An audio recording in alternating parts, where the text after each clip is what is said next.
Hey weebs, I'm Vel, and this is the Easily Amused Weeb, my series where I'll either lightly review something, or do a rare opinion piece when I feel like something needs to be discussed.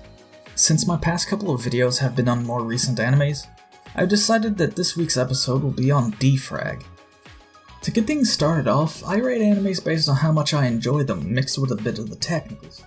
I use an enjoyment scale of 1 to 3 and a technical scale of 1 to 5, and the enjoyment is what mostly determines if I think something's good or not. My scale is like this because I feel that if you can't enjoy what you're watching, even if it's a technical masterpiece, it's not really worth watching. I rate this anime a 3E 4 star. To find out why, keep watching, but keep in mind that this review may ruin some of the magic of experiencing this anime. It's quite the wild ride. D-Frag, also known as D-Fragments, is an anime that came out in winter of 2014, and it's one of the first animes that I watched when I started diving into the abyss that is weebdom. Since I haven't kept up with the series in a long time, I decided that I'd also read the manga and see what's different, as well as see how well it adapted into a series. The anime follows Kinji Kazuma, the leader of a delinquent gang named after himself, who stumbles upon a club of girls who set a room on fire trying to light fireworks indoors. Past that point, it's really hard to describe the anime, because it's quite an experience and you're likely to have a ton of laughs in the process. Kinji wants to be the strongest person in the school, but constantly finds himself at odds with the weird club members that usually ends up with him questioning himself, or the people he hangs around. He's characterized with being the only sane man surrounded by nothing but crazy people, and his actions always contradict his supposed status as a delinquent. While the club is supposed to be the main characters of the series, you don't really see a lot of them. The only characters that are really prominent in the series besides Kinji is Roka Shibasaki, and, to a lesser degree, Takao. Roka is the lowly fire elemental who is shown as the sort of cute mascot type character, and she has a lot of interaction with Kinji because of it.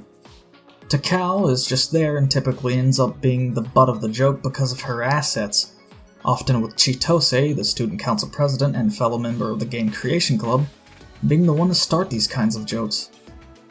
The other main characters can be summed up in about a sentence, and because of this, the series might be a real drag for some.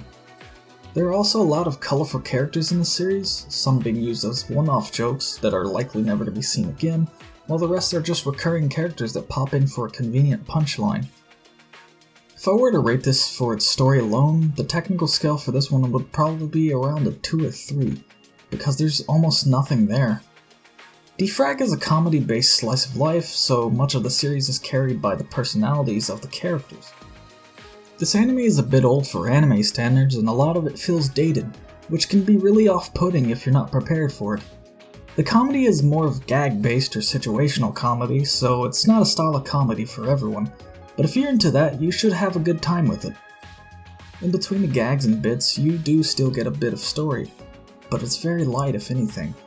The story, for the most part, focuses on Kinji wanting to take over the school, but the other characters tend to get in the way of that goal.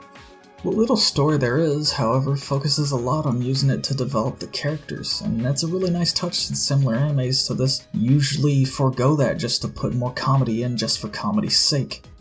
The series also develops the characters with the comedy as well, but it only really serves as a means of letting you see a bit into their personality to make up for the lack of story. The anime adds more scenes to the series as opposed to the manga chapters, but they're more of an expanded version of the smaller bits of the scenes to give more context and a better feeling for its adaptation. The manga does a better job at explaining some things that happen within the story, but they're ultimately unneeded since you can gather the information that they tell you from watching the scene play out in the anime. While the anime is an amazing adaptation with great accuracy for most of it, there are some scenes from the manga that were left out that would have made the story better for the anime, such as Kinji quitting the club because he got talked into it after realizing that the club is holding him back from taking over the school.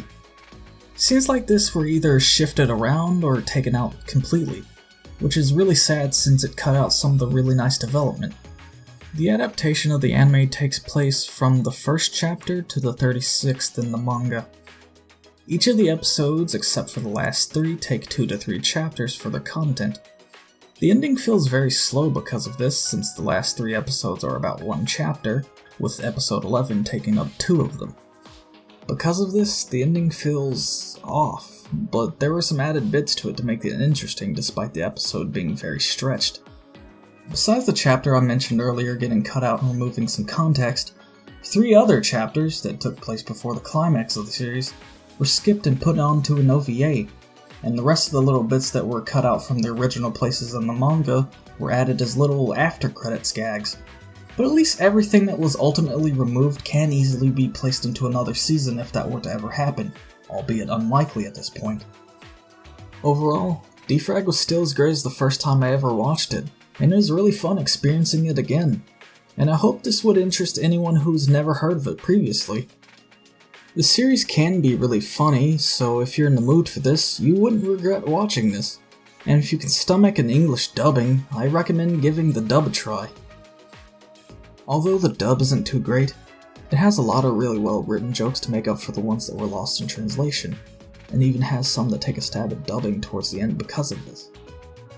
If you want more of something like this, there are currently over 100 chapters to the manga, and it still seems to be going at the time of writing this.